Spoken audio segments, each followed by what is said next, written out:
Nah, ini mungkin salah satu keunikan ya dari One Umah itu, kita menerima siapapun, mau dia dari background apapun, pendidikan apapun, kita menerima.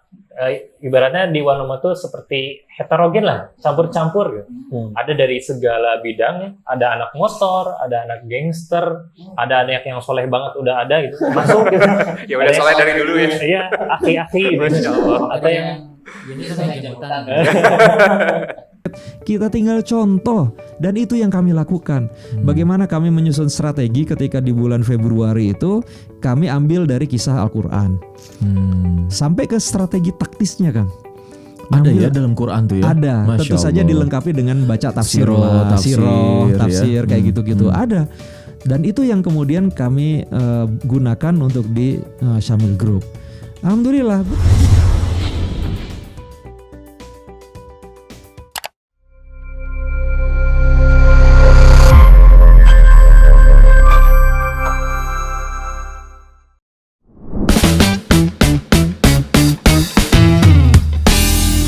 Bismillahirrahmanirrahim. Assalamualaikum warahmatullahi wabarakatuh.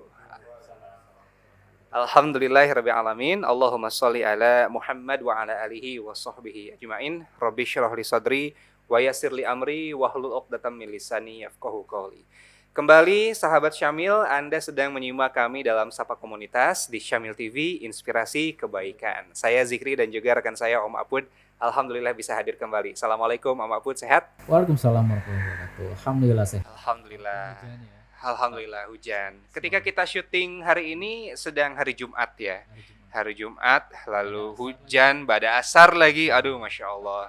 Momen-momen yang penuh keberkahan, momen-momen yang sangat mustajab untuk kita haturkan hajat-hajat kita. Ngomong-ngomong soal Jumat, Om Apud, biasanya kan kalau bagi para kaum lelaki ini, ya disyariatkan, wajibkan untuk sholat Jumat. Dan kalau mendengar kata sholat Jumat, saya jadi teringat ada satu ungkapan yang cukup menarik. Kalau sholat subuh berjamaah, jamaahnya udah kayak sholat Jumat, tunggu saja momen-momen kebangkitan umat muslim itu akan tiba.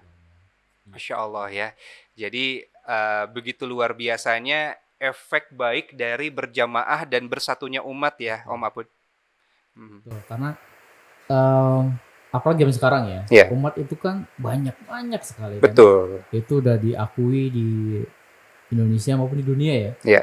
Umat itu banyak. Tapi apakah ada yang menyatukan? Nah, kalau misalkan semuanya bergerak bareng-bareng dan sebagainya, itu yang harus kita bahas nih kayaknya sih. Betul sekali, dan cocok sekali pembahasan tentang menyatukan umat ini dengan komunitas yang kita undang. Alhamdulillah Allah juga izinkan kita bareng-bareng nih dengan komunitas yang satu ini.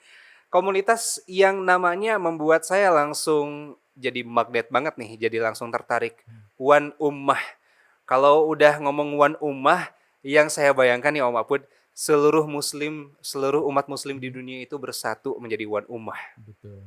Wah. Nanti kita akan tanya, kenapa namanya One Ummah? Nah, betul. Misalkan gerakan pecinta apa gitu ya.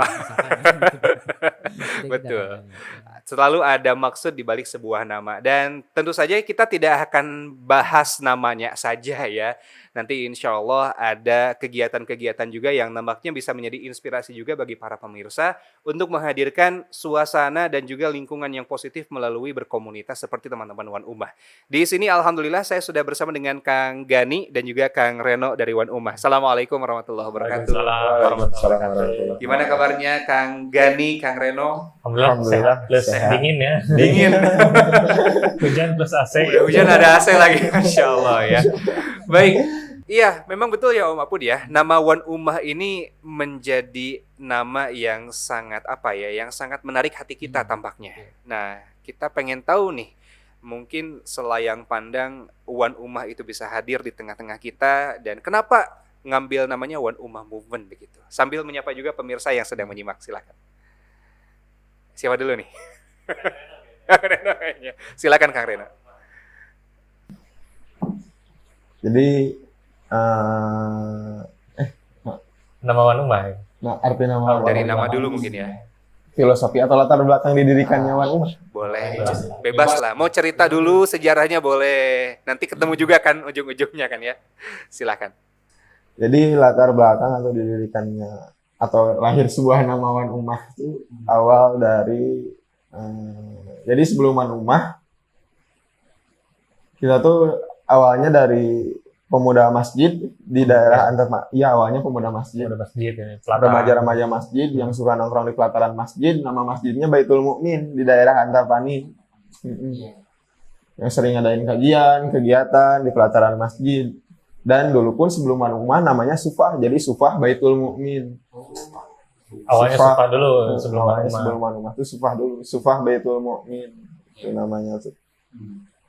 Nah, karena semakin hari atau semakin bulan, semakin panjang berkegiatan terus, antusias masyarakat terutama pemudanya tinggi ya. Maka dibentuklah atau diwadahi itu biar kalau kesannya bawa-bawa nama Sufah Baitul Mukmin kan itu lebih ke individual daerah itu aja. Masjid itu banget gitu ya. Masjid itu banget gitu. Iya. Iya. Yang akhirnya gantilah namanya jadi Wan Ummah. Jadi memang pada akhirnya tidak hanya remaja Masjid Baitul Mukmin saja yang gabung ya. Saya jadi penasaran kok bisa dari kegiatan remaja masjid yang sangat lokal ini bisa menarik orang-orang seakan-akan tertarik magnet dengan kegiatan-kegiatannya. Emang ngapain aja sih kalau boleh tahu? Dulu sih ya sesederhana kita belajar Quran gitu, belajar Quran bareng, ngaji bareng, tahsin dan lain sebagainya gitu. Kajian-kajian halaqah kecil gitu. Dari situ mungkin ada ketertarikan dari pihak DKM atau masjid gitu. Akhirnya ya kenapa nggak diadain di masjid dan dengan skala yang lebih besar gitu. Skala yang lebih besar. Akhirnya kita mulai dikit-dikit kajian umum. Terbentuklah Wan Ummah dari situ. Dari kegiatan kajian awal mulanya. Oh, Masya Allah. Awal mulanya tuh. Tahun berapa itu kalau boleh tahu? Kira-kira 2016-an lah. 2016. 6 tahun. Alhamdulillah. Iya, Masya Allah ya. Jadi awalnya dari remaja masjid, tiba-tiba bisa narik teman-teman yang pengen ke masjid yang lain ya. Dan remaja masjid ini anak-anak SMK, anak SMA gitu. Oh gitu ya. Jadi bukan anak-anak kuliahan gitu. Anak-anak SMA yang sekarang pun udah bertumbuh. Betul. Dari SMA terus di Wan Ummah sampai sekarang masih ada gitu. Oh, udah gak jadi remaja lagi ya. Betul. Ini pelataran masjid itu di sejarah berarti ya? Iya. Sufah. Ada dulu Ahlus Sufah kalau tidak salah ya di Masjid Nabawi. Abu Hurairah dan kawan-kawan di sana tuh, Masya Allah. Dan wah, inspiratif banget ya. Nah, sekarang ke namanya nih, Wan Ummah. Kenapa yang diambil namanya Wan Ummah? Lebih gini kan, maksudnya tadi dari pertama tadi sih, maksudnya mendukung juga apa yang Akang sampaikan, bahwasanya ya kita kan Muslim ini kan ya, ibarat satu tubuh ya. Muslimnya ibarat satu tubuh, ketika satu bagian yang sakit maka semuanya harus merasakan sakit gitu. Maka udah mas sekarang ya bisa dibilang dulu bersuku-suku gitu ya, saling berbeda-beda. Maka kenapa enggak, pasti bisa itu. Kita bersatu, apalagi para pemudanya, kita bisa duduk bareng ya, kita bisa silaturahmi dalam rangka ya tadi ukhuwahnya itu ikatannya itu Islam gitu. Akhirnya dibentuklah Wan Ummah, bahwa kita tuh satu tubuh, kita satu kesatuan, kesatuan. Itulah Wan Ummah gitu. Filosofinya sedikit-dikit lah. Ya, kurang lebih seperti itu ya, Masya Allah, ampun. Dan memang ketika Wan Ummah sudah terbentuk, alhamdulillah sudah mulai banyak membernya. Awalnya kan tadi ya anak-anak SMK, anak-anak SMA. Berarti kalau sekarang profilnya juga mungkin sedikit berbeda ya dibandingkan dengan awalnya remaja Masjid Baitul Mukmin. Siapa aja sih yang gabung Wan Ummah sebetulnya secara profil begitu? Orang yang kayak gimana aja? Oh, ini yang bisa gabung itu. Iya. Kalau sebenarnya, nah ini mungkin salah satu keunikan ya dari Wan Ummah itu, kita menerima siapapun, mau dia dari background apapun, pendidikan apapun, kita menerima. Ibaratnya di Wan Ummah tuh seperti heterogen lah, campur-campur gitu. Ada dari segala bidang, ada anak motor, ada anak gangster, ada anak yang soleh banget udah ada gitu, masuk gitu. Ya udah soleh dari dulu ya. Iya, aki-aki gitu. Ada yang ini saya jemputan. Dan dari situlah keunikannya tadi, tapi kita bisa duduk bareng bersatu gitu, berkumpul, ngobrol, ya enjoy lah gitu maksudnya. Dari semua ada perbedaan. Nggak ada perbedaan gitu, hampir-hampir. dari semua background. Apakah dibatasi ini ya usia? Karena kalau saya lihat tuan rumah ini rata-rata muda gitu. Apakah misalkan yang agak-agak sedikit Senior itu ya. udah nggak usah masuk lah kayak gitu atau gimana? Sebenarnya nggak ada sih, Iya. sebenarnya mungkin ya karena apa ya, sudah ada banyaknya anak muda ya akhirnya gabungnya anak muda lagi.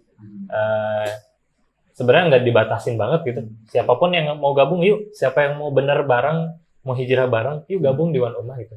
Nggak ada syarat-syarat apapun bahkan gitu. Oh, iya. Nggak ada syarat-syarat. Ada kegiatan mau gabung yuk.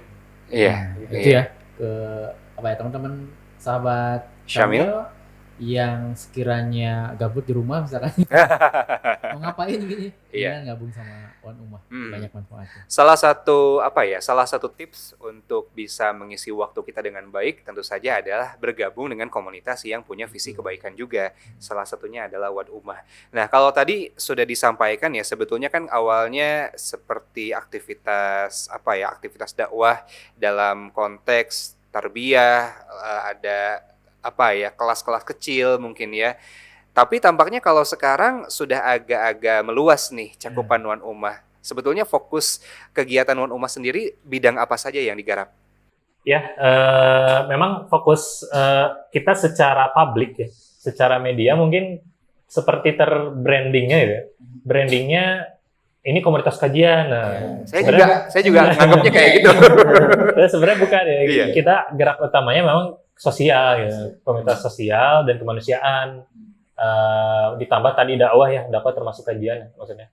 Dan pendidikan juga gitu, kita kadang ke desa-desa gitu. Tapi fokus utamanya memang sosial gitu. Nah dari siapa yang mau gabung di sini, terus dengan diferensiasi tadi banyaknya kegiatan Wan Ummah, ada sosial, kemanusiaan gitu ya, dan kemanusiaan pun ada yang ke bencana nih seperti Kang Reno ya, sering turun ke bencana. Masya Allah. Jadi relawan turun gitu ya? Ya, jadi relawan turun ke bencana. Ada kalau misalnya ada bencana di mana, kita turun, dan teman-teman yang lain pun turun. Ada yang mau gabungnya, saya mah passionnya ngedesain, boleh, ayo kita ngedesain bareng-bareng, ngeramein konten. Iya. Betul ya, Wan Ummah tuh kalau di Instagram itu salah satu akun komunitas yang desainnya asik-asik gitu. Eye catching ya, menarik. Secara sederhana aja udah kelihatan. Iya. Iya. Oh, Jadi siapapun yang gabung, apapun passion kamu, yuk kita wadahi, kita aktualisasi hijrahnya di sini. Yang mau bener bareng kan nggak cukup kita dengerin kajian, tapi harus ada aktualisasinya ya. Maka diwadahi mereka, entah sosial, kemanusiaan itu tadi ada yang ke lapangan, ada yang ke medis, kemudian ada kajian, ada desain, videografer, fotografer, bahkan yang suka naik gunung, yuk naik gunung bareng, ada ya. Ada ekstrakurikuler. ekstrakurikuler, oh Masya Allah. Ada ekskulnya juga ya? Ada ekskulnya juga. Yang suka boxing ada juga gitu. Jadi apapun idealisnya teman-teman, kita nggak ngelarang idealis itu, tapi akhirnya tuh kita arahin bareng-bareng idealisnya atau keinginannya buat ibaratnya bermanfaat untuk dirinya sendiri dan orang lain. Betul. Kan kalau anak muda kan macam-macam ini ya passionnya atau misalkan lagi pencarian. Iya. Lagi pencarian, tapi jangan sampai itu jadi hal-hal yang ke bawah negatif kan. Ketika misalkan satu frekuensi dikumpulin, apapun hobinya asalkan yang positif dan ada di lingkungan yang tepat, mudah-mudahan sih jadi nggak kemana-mana ya. Banyak sih diferensiasi. Ada yang suka naik motor, ayo kita touring kemana, Sukabumi, sekalian lihat desa-desa mana sih yang perlu bantuan. Itu dia. Jadi nggak cuma main aja ya. Cuma main aja itu motor tapi ada kebaikan, ada kebermanfaatan. Nah itulah diajak anak muda awalnya seperti itu. Betul.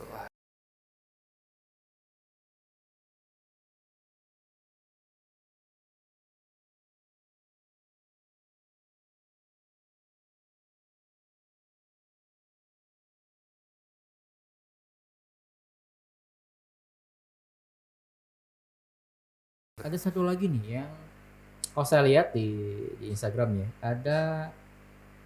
ada foto orang-orang yang bawa nasi box. Tulisannya saya kira tadi be careful ya. Ternyata be careful. Oh, be careful. Ini satu kegiatan yang maksudnya menarik ya sekarang, karena apalagi di masa pandemi kan. Betul. Apalagi di awal-awal pandemi orang susah belanja keluar gitu. Iya. Kemudian banyak yang ekonominya menurun gitu dan sebagainya. Ini salah satu solusi nih. Bisa diceritain mungkin yang Be Careful ini? Iya, itu salah satu rutin ya sebenarnya. Kalau Be Careful itu kan bagi-bagi nasi dan sembako ya. Itu program rutin. Tadi nih hari Jumat ini bisa rutin. Tadi juga kan yang bedanya kita tuh tadi menggerakkan anak muda ya, dan dimulai dari nol banget, maksudnya teh masak-masak ya, menggerakkan anak muda, belanjanya anak muda, packing, bagiin, bahkan ke panti mana nih, assessment dulu kan, gitu. Anak muda semua yang digerakin gitu. Jadi selain kita memberi kebermanfaatan, kita juga menggerakkan anak muda supaya bermanfaat gitu. Jadi selain ada dampaknya ke masyarakat, ada dua variabel gitu. Bermanfaat ke masyarakat ya, dan anak muda bisa terhimpun Dan terupgrade lah. ya, upgrade yang tadinya rebahan ya, jadi bermanfaat. Dan itu juga salah satu ini kan, karena agak susah kalau ngajak anak muda, yuk ngafalin Quran yuk. Aduh, berat gitu. Berat. Ya udah, yuk bagi-bagi nasi. Wah, bagi-bagi nasi mah gampang ya. Iya. Kayak gitu, salah satu gerbang lah gitu. Bahkan jadi kegiatan Be Careful itu tuh ngehimpun orang yang ya tadi nggak dibatasi gitu sama kita, mau mulai dari geng motor, komunitas apapun itu, atau misalnya orang yang belum hijrah atau udah hijrah, nyatu semua di situ di Be Careful. Bertahap lah ya. Bertahap. Ini menarik karena apa ya? Banyak kalangan yang bergabung, sangat variatif sekali. Biasanya kan kalau komunitas itu ada satu interest khusus yang membuat mereka mau untuk bergabung di sana. Nah, dengan beragamnya banget nih teman-teman yang gabung di Iwan Ummah, apa sih sebetulnya benang merah yang membuat mereka teh gabung gitu di Iwan Ummah dan betah di sini gitu? Mungkin ini sih satu yang menurut saya paling mewakili itu, ini komunitas dakwah. Komunitas dakwah Ya. itu ya. Jadi bukan kita hanya berkegiatan sosial, kemanusiaan, foto-foto, naik gunung, tapi ada nilai-nilai Islam di dalamnya gitu, yang coba kita sampaikan kepada orang yang gabung, dan itu bertahap gitu. Itu mungkin yang jadi yang namanya anak muda, ketika ada sesuatu yang seret pada dirinya, iya juga ya gitu ya. Iya juga ya, ini benar juga ya. Mungkin dari situlah interestnya gitu.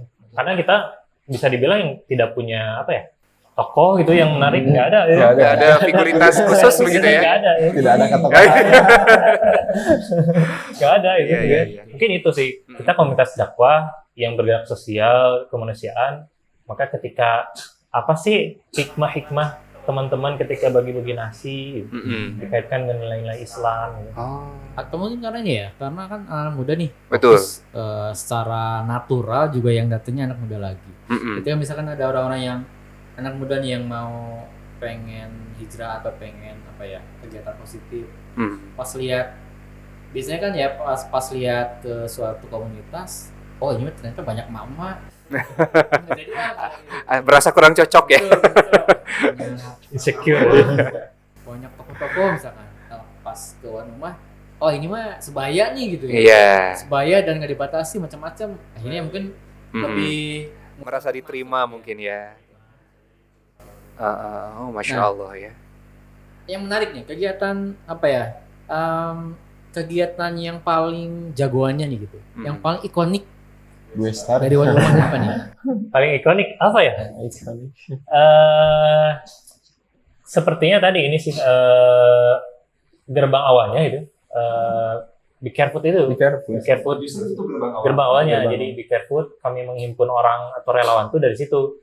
Jadi jarang sekali, hampir jarang, atau baru sekarang banget kita pandemi ini kita nggak buka relawan gitu. Tapi baru 1 bulan 2 bulan. Nah, sebelumnya gimana sih kita menambah relawan ya lewat sini, lewat Be Careful.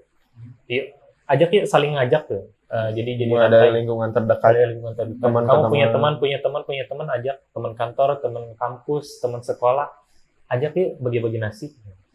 Dari situlah ya ikoniknya mungkin dari situ. Keniknya dari sana.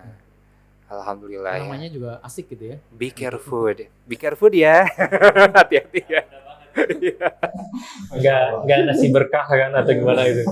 Betul. Namun insya Allah pesannya tetap sampai. Pesannya tetap tersampaikan. Satu hal yang membuat saya jadi takjub nih Om Apud, Kang Gani, Kang Reno tadi, dakwah ternyata bisa menyatukan berbagai kalangan. Value yang satu ini nih, Masya Allah, yang memang lahir dari Islam, ternyata mampu merekatkan perbedaan-perbedaan yang ada ya Om Apud. Betul. Karena apa ya? sebetulnya kan semua kadang ingin baik juga ya. Semua kadang ingin memberikan kontribusi yang lebih. Tapi kadang nggak ada salurannya mungkin ya. Kalau sendirian gimana gitu. Iya. Kadang orang betul. Memang berjamaah. Kadang ada pencetus misalkan ya, ada pencetus kemudian klik nih cocok dengan apa ya, satu frekuensi dan sebagainya, mungkin itu ya lebih mudah masuk ya. Masuk. Gitu. Betul. Kemudian kalau ini nih, ini kan dari kecil ya, kemudian makin berkembang, asal dari Antapani juga hijrah ke Handap ya. Kemudian, nah kalau kita lihat di profilnya ini udah menyebar juga nih. Iya. Bukan hanya jagoan lokal gitu. Betul. Nah, kalau boleh tahu ini udah sampai mana aja nih para relawan ya berarti ya? Ya, relawan, alhamdulillah kan tadi ada ratusan pemuda. Kita kalau di Bandung saja mungkin agak susah ya, dengan keterbatasannya. Jadi sebenarnya di Bandung tuh ada sekitar tiga chapter ya. Tiga chapter, ada satu chapter yang memang khusus perempuan gitu. Jadi nggak ada laki-laki. Nggak ada laki-laki satupun. Ada satu chapter namanya Anissa Community, ini Tetepuan Ummah. Ini juga sudah ratusan programnya, sama ada Tafis, sudah banyak kan mengajar ke desa. Ada juga yang khusus mengurus Bandung yang campur perempuan dan laki-laki, ada namanya Sufah. Ada juga yang anak muda campur, cuman lebih ke anak-anak sekolah ya. Anak-anak Nah sekolah. ini kebetulan kan ketuanya gitu. Jadi kalau tadi Mas Sufah kan, Sufah anak muda. Ya mungkin segmentasinya beda. Segmentasinya beda. Kalau Sohwa itu mulai dari tetap sama anak muda, cuman anak mudanya kita heterogen banget. Heterogen itu dalam artian ya yang belum hijrah juga kita tampung gitu semua. Jadi bidang ekstrakurikuler lebih ke sama Sohwa gitu. Kayak bela diri, riding dan lain sebagainya. Ada juga di Cimahi dan KBB kita ada juga namanya Sidik. Nah, itu Tepuan Ummah, Sidik Generation. Karena kan agak jauh lah lumayan. Jadi ya udah kita bentuk aja di sana namanya Sidik untuk memfasilitasi hijrah tadi ya. Cakupannya ini juga di Cimahi juga udah 3 tahun yang kalau di Cimahi. Kalau yang Soho ini 1 tahun. Ada di Sukabumi, di Garut juga ada. Masya Allah. Palu, Lombok ya. Lombok, sampai luar pulau ya. Alhamdulillah. Palu, Lombok, waktu bencana. Iya. Waktu bencana Lombok dan Palu, alhamdulillah. Wanua juga turun. Sempat turun. Bantu. Alhamdulillah. Luar biasa ya. Ya, buat saya pribadi nih ya, saya juga pernah jadi remaja masjid, tapi waktu itu saya gak kepikiran untuk meluaskan sayap ke arah sosial kemanusiaan yang sampai turun jadi relawan dan lain hal sebagainya. Ada asbabun nuzulnya nggak? Kenapa bisa melebarkan sayap ke arah sana? Mungkin Kang Reno, Kang Gani. Asbabun nuzul. Sebab turunnya. Apa ya? Ya lebih ke gini sih, maksudnya. Menurut kami bahwa bersosial itu kan fitrahnya manusia gitu. Maka selain kita memperbaiki anak-anak yang hijrah ini hubungannya dengan Allah, gitu, hablum minallahnya lah gitu ya. Maka yuk mau nggak hablum minannasnya kita perbaiki ya. Maka dimulailah kecil-kecilan, bagi-bagi nasi kan gampang. Awalnya dari sana. Bagi-bagi nasi, bagi-bagi sembako kan gampang gitu. Maka terus apalagi nih? Oh mengajar ke desa, mengajar ke desa. Variatif lah gitu. Asbabun nuzulnya bisa jadi tadi karena kita selain pengen memperbaiki fitrahnya dia hubungan ke Allahnya, yuk kita perbaiki juga hablum minannasnya. Syukur-syukur nanti ketika pulang ke rumah, pulang ke lingkungan gitu, mereka lebih baik. Gitu. Dan itu pun ya memang datanya seperti itulah maksudnya. Hubungan keluarganya tidak baik. Gitu. Maka diperbaiki dengan kegiatan bagi-bagi bagi-bagi nasi ya. Pas pulang kan jadi lebih baik. Bantu orang, dibantu Allah kemudian. Gitu ya? Itu dia. Konsepnya begitu ya. Rumus, udah jadi rumus itu Masya Allah. Dan betul ya, bagaimana kita menghadirkan keislaman itu tidak hanya mensolehkan diri gitu ya, tapi juga memberi dampak baik kepada umat. Ini juga menjadi salah satu buah tampaknya dari kegiatan non-ummah yang satu itu. Betul. Kita break dulu. Ya, kita break dulu ya. Ini sudah ada kopi isi jahe, jadi silahkan diminum dulu. Sahabat-sahabat sekalian, insya Allah masih ada satu sesi lagi bersama dengan Wan Ummah. Kita akan coba gali hal-hal yang lain bersama dengan Kang Gani dan Kang Reno. Tetap simak kami. Insya Allah kami akan sapa Anda kembali di sesi yang kedua. Masih dalam Sapa Komunitas bersama Wan Ummah di Syamil TV, Inspirasi Kebaikan.